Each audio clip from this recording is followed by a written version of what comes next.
I say, we do. I'm not here to discuss this with my mind. When I say jump, you jump.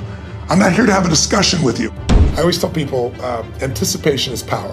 What's the number one rule of investing that even idiots understand? Don't pull all your eggs in one basket. Top 10, I got a top 10. Got my motivation high for my top 10. Gotta learn from the wise women and men. All my life, like 9 to 9. For my top 10, top 10, 9 to 9. This one's for my top 10. Need motivation? Watch the Top 10 with Believe Nation. Hey, it's Evan Carmichael, and this channel was created to help you overcome the #1 challenge that is holding you back, a lack of belief in yourself. You watch these videos because you know there's something greater inside you. You have Michael Jordan level talent at something. So get ready to train your mind, get mentors, and become an owner with Tony Robbins and my take on his Top 10 Rules to Success, Volume 6, to give you the confidence, motivation, and belief that you need. Enjoy. Okay, let's kick it off with rule number 1, train your mind. The most common question I've been asked by the media my entire life that always makes me laugh is, well, don't you have bad days? Don't you have days when you're like frustrated and excited and pissed off and you watch TV and you eat Cheetos and watch pornography? And I said, well, I do some of those things, right? You know? And of course I do, but it's like an athlete. I built muscle over the years so that it's not that I don't have feelings, that I don't get hurt, I don't feel sad, I don't feel tired, I feel all those things, but they're not the dominant force in my life. It's a muscle. The mind is a muscle. Emotion is a muscle. I mean, I think the most powerful muscles are the invisible force muscles. It's your spiritual, emotional muscles. Like courage unused doesn't grow, it shrinks. So I put my ass on the line regularly so that it grows, and when it keeps growing, then pretty soon the stuff that used to make me crazy, it doesn't touch me. It's not that I'm so great, just I'm well trained. I've trained this mind. I get up every morning in my life, you talk about rebounder, more crazy shit I do is every morning in my life, if I'm near any of my homes, and some places I have cryotherapy, but my homes I have these cold plunges, and they're 56 degrees, and the first thing I do is jump in that cold plunge. So there's not a morning where I want to jump in that. I can't remember mornings like, oh, I can't wait to jump in that thing. But I don't negotiate with myself. I do it for 2 reasons. One, there's a physical health component. It moves your lymph system, the blood flushes through your whole body. But the main reason I do it, even more than that, is when I go up there, I don't, you know how people negotiate, well, maybe we'll do it tomorrow, I'm gonna do this, or oh, let me wait 2 more minutes till I'm ready. There's none of that with me. For decades, I go, I say, we do. I'm not here to discuss this with my mind. There's mind, and then there's soul and spirit. And soul and spirit, my soul knows. And when I say jump, you jump. I'm not here to have a discussion with you. Rule number 2, get mentors. I always tell people, anticipation is power. If you ever play a video game against a child, it's pretty disastrous, right? Maybe not for you, you're maybe a different generation. But for me, it's like, you know, it's not the kid is faster and smarter. If they played this game before, like 8 million times. So they know the first shot's here, the second shot's here, the third shot there, and you're like reacting. So when you're reacting to things, you fail. So my mentors have been people over the year, different people. My earliest mentor was a man named Jim Rohn. He was a personal development speaker, just touched my life. Then I was involved in neurolinguistic programming, NLP, when I was, 21, 22, 23 years old. I became partners with a man named John Grinder, brilliant man, co-founder of that. But in my last couple decades, it's been people like Peter Guber, who owns the LA Dodgers and owns the Golden State Warriors NBA team, and he's just brilliant. He's got 52 Academy Award nominations. So he's a mentor for me. Paul Tudor Jones, I coach, but also I'm coached by him because we get to pitch and catch. And then, you know, I've got some people in my life that, you know, like Steve Wynn is a dear friend of mine, built most of Las Vegas. He's brilliant. And these guys are all 18 years my senior, so they know the road ahead. And I'm able to learn from them in advance and then kind of anticipate things. And that, to me, is incredibly valuable. Yeah. Rule number 3, become an owner. What is the one thing that you want people to understand about control, and they feel out of control, they feel they don't understand the stock market? Like, what's the one message you want people to take home around control? I think it's that you have to become an owner and not just a consumer. You have to take a percentage of what you earn, as simplistic as it sounds, and automate it so it comes off the top of what you earn. There's a gentleman that worked for UPS, his name's Theodore, and Theodore Robinson was this guy who never made more than $14,000 a year, and yet he retired with $70 million and gave away $35 million while he was alive. How did he do it? He became an owner. His best friend said to him, listen to me, the most important thing in your life is we're going to put a wealth tax on you. He goes, wealth tax? I make $14,000 a year. He goes, we're going to make you wealthy with this tax. It's not a government tax. It's a tax for yourself. So we're going to take 20% of what you earn and put it in an investment account and let it build up. He said, I can't afford that. He goes, once it's automated, you won't notice. That's all he did that made him $70 million. So it's like people have to understand that no matter how good you are in business, we all need a second business with no employees, and it takes very little time. Something that once you do your homework should take you, 15 minutes to an hour twice a year to rebalance perhaps. But outside of that, that's what this is. This is setting up a business that'll make you do well. When I was, how old was I? When I was 24 years old, 25 years old, I worked with a man named Ken Blanchard who wrote those 1 Minute Manager books. You probably remember him, Evan. Yeah. Really great guy. And I helped him take 5 strokes off his golf game, and that made me God to him. And then he said, I want to return the favor. And he goes, the best advice I got growing my business was, I was about to come out with my first book. And he said, a friend of mine who's very wealthy said, do not put that money in your company. Let the leads go to your company. Do not let the profits go. And do not spend those profits. Put that in a separate account that nothing ever touches, because your business will eat whatever resources you have. When a growing business does that. And he said, Tony, I put that aside, and during the tough times, that's what made me safe. Well, I did the same thing with that in my original infomercials. That alone made me a wealthy man. So when tough times came, I could withstand it. So I see so many business owners go, yeah, but I have control of my business. Bullshit. You have influence over your business. Yes, you have more influence, but there are better entrepreneurs than you perhaps out there as well, or businesses that get greater valuations than your business will. And so your ability to grow, you want to grow your own business? I always tell people, you want to build 2 businesses. The business you're in and the business you're becoming. And then you want to have the business that you're in and becoming and an investment business. It's really simple once you set it up. And I think everybody's got to do that if they really want to have financial freedom, because look, the marketplace changes, competition changes. IBM was the head of the pack forever. And then some little kid from Microsoft comes along and buys MS-DOS for $50,000 and then leases it to them and makes himself $3 billion on that little move alone. He didn't even write the software, right? He's doing great, and all of a sudden, this little company comes along, a couple of guys at Stanford called Google, and Apple comes along. So there's always disruption, and the disruption can be competition, it can be new technology, it can be a change in the culture. So even if you do everything right, you could lose. I want people to have a backup plan. This is the backup plan.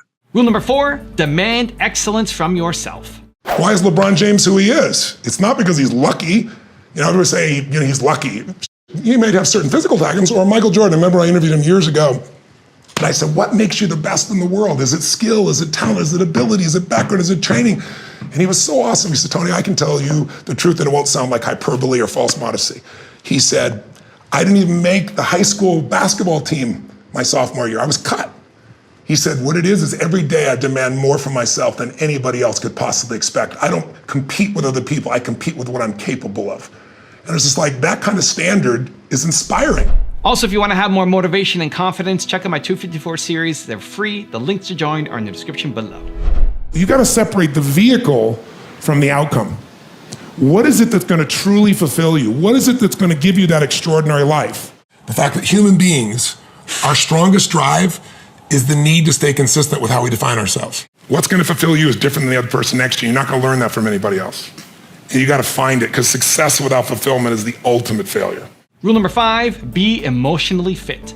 Breakdowns, it's certainly not something I experience, but it's not because I'm so talented or so brilliant or so fearless. It's just, you're like an athlete. You're an athlete. Yeah. You're in shape, right? You're not going to have a reaction in your body like somebody who doesn't take care of themselves. Right. So, I don't believe in emotional intelligence. I think it's useful, but I'm more interested in emotional fitness, because intelligence is a capability. Fitness is a state of readiness. Interesting. If you are fit, you can take that demand right now and you can deal with it. You can deal with that physical stress, that emotional stress.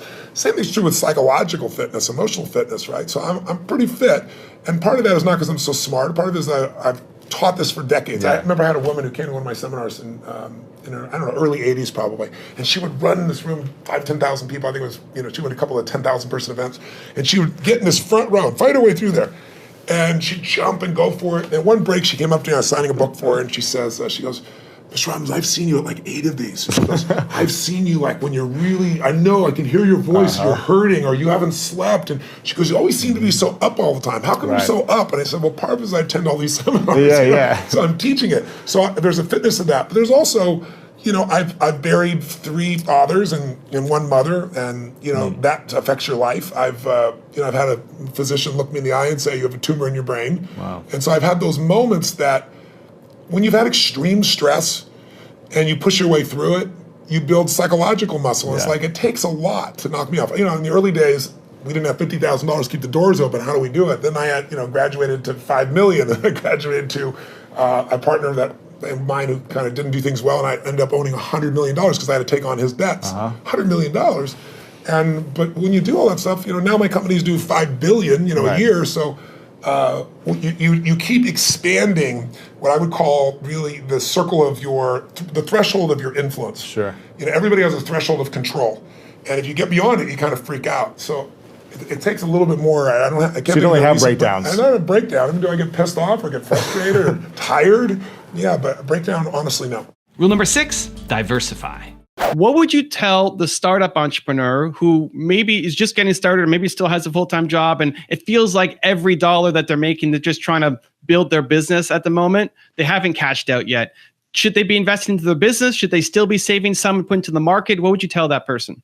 I think you have to put something outside your business, because what's the number one rule of investing that even idiots understand? Don't pull all your eggs in one basket, right? And what do 90% of entrepreneurs do? Because of the illusion of control, they go, I'm going to put all my money in my business.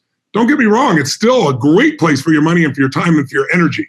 But you got to take a piece of what you earn and you got to bet on some other entrepreneurs and get outside yourself specifically. And if you look at, somebody like Warren Buffett will tell you, look, he said, all my wealth is a result of a couple things, some good genes and compound interest and living in America. So if all you do is get compound interest on your side, the game changes. If you take a 19-year-old kid who's got a little job and you say, look, I want you, it sounds like a lot, but I want you to put aside $300 a month. But let me show you why. $300 a month set aside, throw it in the market. Average market return's been 8%. It's been 10% over 100 years, but most recent, 30 years, 8%. So let's say you get the average return and it compounds. That kid who starts at 19 with $300 a month can stop at 27. He's only done it for 8 years, never put another dime in. And he's only put in $28,000, but that'll grow to 1.8 million without putting another dime in. That's the power of compounding. 28 grand, 1.8 million. If his best friend starts at 27 when he quits and invests every single year all the way to 65, and he puts in the same $300 a month, he puts in 140 grand, and at the end of that time, he's got $400,000 less money. So it's not the amount of money, it's the amount of time. Time is your greatest friend here. And if you get in the game, you're going to win. And you need to get in the game now, not wait till your business is successful. Rule number 7, live a meaningful life. So I live my life where I keep learning, I keep growing, I keep loving, I keep laughing, and I'm trying to leave a decent legacy of a meaningful life by constantly looking for ways I can be helpful. And my prayer, a simple prayer before I walk out on every stage is use me, Lord. And when you do that, it's like, if you get out of the way, my greatest gift is getting out of the way.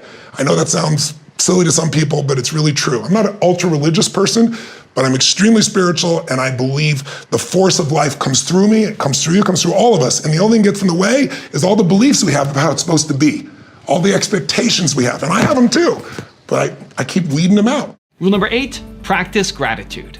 Sir John Templeton is probably one of the greatest investors in history. People don't know his name. He started out with nothing. He wasn't Sir, he wasn't from another country, he came from the US. And he decided that he wanted to understand wealth, and so he saved $10,000, a huge amount of money in those days. And when Hitler invaded Poland, he developed a belief. And his belief was, you make your money in times of maximum pessimism. Like if you were around in 2008, 9, you remember what it was like, right? Yeah. You could have bought, the Sands in Las Vegas, you could have bought their stock for $2.28. Today it's $67. Wow. It's a 3,000% return. It's not bad. You could have bought Citibank for less than $1, right? So people in those times, he understood that. And so what he did was, and everybody thought the world was going to end, he took $10,000, he bought every stock on the New York Stock Exchange that was $1 or less, including companies everybody thought were going bankrupt. But when things are bad, people think it's going to be bad forever. When things are good, they think it's going to be good forever. And they're always wrong. Life's cyclical. So there's a season for everything. So once we got through World War II and a few years later, guess what? Those same stocks made him a billionaire. So when I asked him, I said, what's the secret to wealth? His response really touched me. He goes, you know it, you teach it. I said, what's that? He said, gratitude. And I said, why do you say that? He said, because if you got $1 billion and every day you live pissed off and frustrated, the quality of your life is called pissed off and frustrated. Right. But if you have nothing, but you're euphorically grateful for whatever you have, you're the richest person that you're going to know. He said, so it doesn't matter how much money you got if you don't have gratitude. So I do the same thing, by the way. I have a process I call it priming, where I get up every morning. I do mine in the morning. I do this radical change to my body, kind of alter my state. And then I do 10 minutes, I never miss, and my first 3.5 minutes is what I'm really grateful for. And I make myself think of at least one of those three that's something really simplistic instead of something giant. The wind on my face, the look in one of my kids' eyes, something of that nature. And then I do 3 minutes of strength and healing, and I do 3 minutes of what I'm going to create my world. And I do that for a minimum of 10 minutes every day, because I believe you have to condition it. You don't just hope that stuff shows up. You set your intention each morning. Every day. Yeah. Rule number 9, be unshakable. I look at control as a delusion, right? That's the first thing. It's your desire for the illusion of control that's pushing you. What you want is certainty. You want certainty you can avoid pain. You want certainty you can have pleasure. You want certainty you can have a significant and meaningful life. We all want certainty. But learning ways to control what you can control is wonderful, but you can't control most things. What you can do is influence them. And so what I look at it is don't give myself the delusion I have control, because then I'll feel like I've lost it at some point. I never have control, I have influence. I can influence my kids. I can't control them. I can influence myself. I can influence what happens to me financially. Can't control it completely. And so I think if you give up the illusion of control, that loosens things up a little bit. But I think the second thing is to focus on what you can control, which is what you think, feel, and what you do. And if I focus on the things I can control, I'm going to feel better. I mean, all the research shows that human beings, when they feel out of control, freak out inside. And the more they feel they're in control, the greater their self-esteem. And the way to have that additional control is to say, okay, what I can control is what I do within the seasons. You can say, I don't like gravity and step off the side here, but you're going to pay the price. There are certain things that are outside your control, but you can use gravity. Well, I can fly a helicopter and airplane because I understand the dynamics of how to do that. If you understand the dynamics of the marketplace, you use the marketplace doesn't use you. And that's why I wrote Unshakable. I want people to have no more fear. And when you start understanding some of these statistics, like, what's everybody afraid of? A bear market. A bear market is when market corrects 20% or more. Over the last 80 years, they've happened about every 3 to 5 years, to give you an idea. Later years, more 5 years. Well, now we've gone the longest period in history without one. And yet people are still afraid. After every single bear market we've had in the history of the United States, it's led immediately into a bull market. If you remember 2008, 2009, 50% drop. In the next 12 months, it was up. The S&P was up 69%. It's almost 70%. I can show you every turn down. So when you start seeing that, it's immutable. It's like winter comes, but winter isn't forever. And winter is a great time to take advantage, because some people freeze to death in winter. Other people ski and snowboard and get by the fire. Well, winter is when things are on sale. If somebody said to you, I got a $400,000 Ferrari that you could buy for $70,000, you probably grab it in a heartbeat. But if somebody takes you a stock that was $400 and it's $70, you're like, oh my God, I can't do this. You have to look at the cycles of history. And when you do it, you become unshakable. And more importantly, you become wealthy. And rule number 10, the last one before a very special bonus clip, is prime yourself. My very first thing I do when I wake up in the morning is I want to get my head right. I do this thing called priming. Now, some people get up in the morning and they meditate. And I think meditation is wonderful, but I haven't met many people that can not think thoughts. This is a different outcome. This is about priming yourself. It's about putting yourself in the state where your mind and body will respond accordingly. We'll do 3 steps. It's really simple, over 10 minutes. So why don't you sit down and I'll guide you through it. So just get really comfortable. You want to be sitting up. Is that back enough for you to be able to relax? Yeah. Good. Okay, cool. And then the first thing you're going to do is your hands are going to come up as you take the breath in, and then you're going to explode out the nose, down. Explosive. That's it. Good. That's it. Keep going. 2 more. Good. Now relax. Keep your eyes closed. Have your hands open if you would on your lap, face up like that. Just feel whatever you feel. Just take it in. And you don't even have to respond to me anymore. You just enjoy it and take it in. And now just let your body relax deeply. And I'd like you to begin to think of a moment in your life you could feel really grateful for if you wanted to. It could be something little, Rich, or it could be something big. It doesn't matter. It could be from your childhood or this week. It doesn't matter. Do your best to remember it and then step into it as if you were there, kind of like stepping in your body and seeing what you saw then through your own eyes, hearing what you heard then, feeling what you felt then. Just savor it. Maximize that sense of appreciation or enjoyment or gratitude. Enjoy it, feel it, fill up with it. And now we're going to shift to the last piece, really simple. All you're going to do is focus on 3 things, one at a time, that you want to accomplish. 3 things you want to achieve. Live it and feel it and experience it.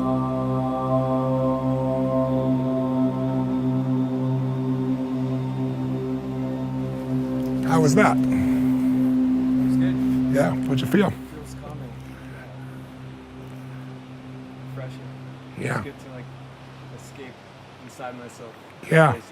There's two worlds to master, the external world and the internal world. They both have to be mastered, but if you master the external world, a la, Robin Williams, but you don't master the internal world, there's a big price. This is the one to master first, and so I start my day by making that, so I have this base to do it. I'm gonna live from gratitude today. I'm gonna live from blessing, I wanna be a blessing in people's life today. I'm gonna get stronger today, and I'm gonna achieve what I'm here committed to do. And the whole thing, we did that one in a little less than 10 minutes, to give you an idea. Now I have a special bonus clip from Tony on how to push yourself that I think you're gonna enjoy. But before that, it's time for the 3-point landing questions. Let's go from just watching a video to taking action. Here we go. Question number 1. What are 3 things that you are grateful for today? Number 2, what does a meaningful life mean to you? And number 3, where do you need to demand excellence from yourself? And if you like this video and promise to take action after watching it, we don't just watch videos, we do something. Give me a hashtag believe in the comments, and then keep that promise to yourself and get to work. When I've had challenging times, I have so many tools. Yeah. I happen. I pull them out. Get back into And it. mostly it's just like you as an athlete. You don't just physically break down. Right. You take care of yourself. So I'm constantly training that I think muscle. most people don't train their mind and emotions. It's like I think the most powerful muscles to me are not physical, as strong as important as they are. It's like faith is a muscle, courage is a muscle, determination is a muscle, playfulness is a muscle. Passion unexpressed weakens. Faith untested gets smaller. Yeah. So I'm always, I call it deep practice. I'm always pushing myself to the edge, and pushing yourself to the edge makes you stronger. Yeah.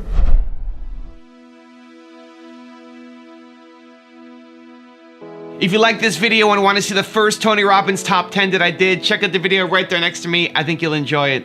Continue to believe, and I'll see you there. You say, I'm gonna find the way, or I'm gonna make the way. What is it that's gonna truly fulfill you? Getting things is not gonna make you happy. You want clients for life?